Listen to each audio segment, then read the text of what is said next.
Oh my gosh. Dat is waar.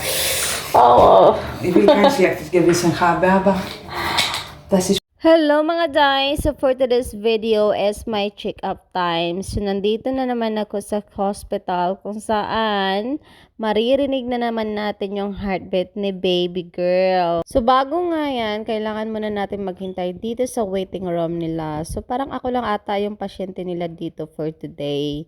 Anyway, hapon na rin kasi akong pumunta dahil nga hapon din yung appointment ko. So ayan, parang walang ibang tao yung nandito. So as you can see. After nga matawag yung pangalan natin, syempre nandito na tayo sa room kung saan maririnig ko na yung lakas ng lagabog ng heartbeat ni Inday. For sure talaga, nasasakit na naman yung puwet ko dito at likod sa kakaupo for 30 minutes. At yun nga, kakasimula pa lang, pero si Inday nag-iindak na sa loob. Panay sayaw na talaga siya. Grabe talaga siya maka-stretch sa tiyan ko. Sobrang sakit pa naman. Wala talaga siyang tigil sa kakasayaw dyan sa loob. Ewan ko ba, sobrang lakas pa naman itong makasipa. Pinakikiramdaman ko na nga lang si Inday dito habang nag-iindak pa rin siya sa loob. Pero sige na nga, hayaan na lang kitang magsayaw-sayaw dyan dahil few weeks ago na lang makakasama na kita dito.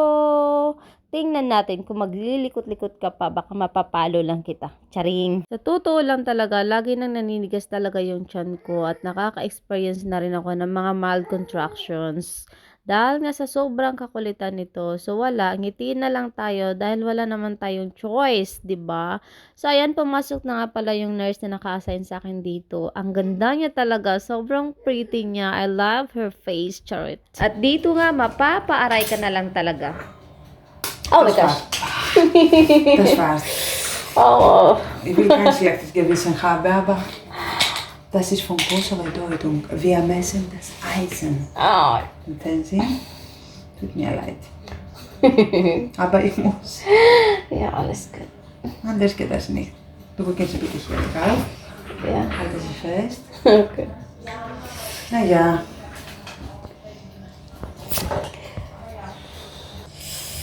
Sakit.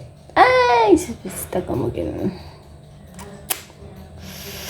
After ko nga mag-blood test, ay nandito na naman ako sa waiting area kung saan it's time for my ultrasound. And cross fingers na lang talaga dahil this time pa naman ay ang hilig-hilig ko sa mga matatamis.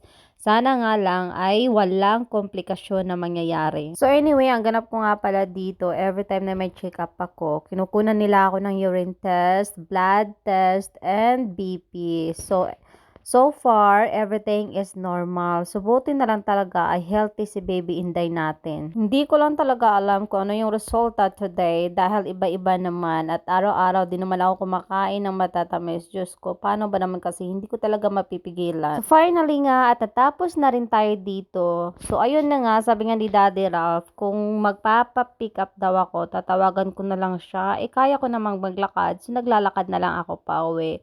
So, dito nga ay palabas na ako at ito yung area dito kung saan yung appointment ko for my OB-GYN. So, update na nga pala dun sa check-up ko is, sabi ng doktor ko, kailangan kong bumalik ulit bukas dahil nga may napansin sila. So, nagkaroon na nga ako ng mild contractions. So, buti na lang talaga is mild lang. Pero sabi ng doktor is kailangan ko daw magpahinga. Paano ba naman kasi ay na-stress na si Buntes? Lalo pa naman itong si Dodong Max nung nagkasakit ay panay karga talaga ako dito. Hindi ko naman kasi maiwasan na hindi kargahin si Dodong Max dahil nga kami lang yung lagi sa bahay. So, si Daddy Ralph kasi ay balik office na siya. Kaya no choice talaga ako. So, pauwi na nga ako nito at naglalakad na lang dahil nga malapit lang naman to sa bahay. So, parang 10 minutes walk lang ata siya.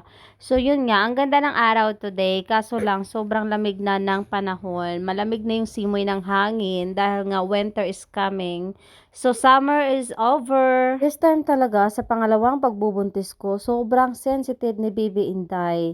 Lagi siyang naninigas. Hindi ko alam kung bakit. Unlike before, doon kay Dodong Max, napaka-simple lang. Parang hindi ko ramdam na buntis ako doon. Sa haba nga na nilalakad ko, finally ay dumating na rin tayo sa bahay. So, hindi nga alam ni Dodong Max na uuwi na ako. So, ayan, iso-surprise natin siya. Let's see what his reaction. Ja, genau. Ich finde das ist so. Weißt du, muss dir vorstellen, jeden Tag. Ouch! Akala ko naman talaga ay tatakbo papunta sa akin dahil namimiss ako, pero hindi. So anyway mga day, hanggang dito na lang. Bye!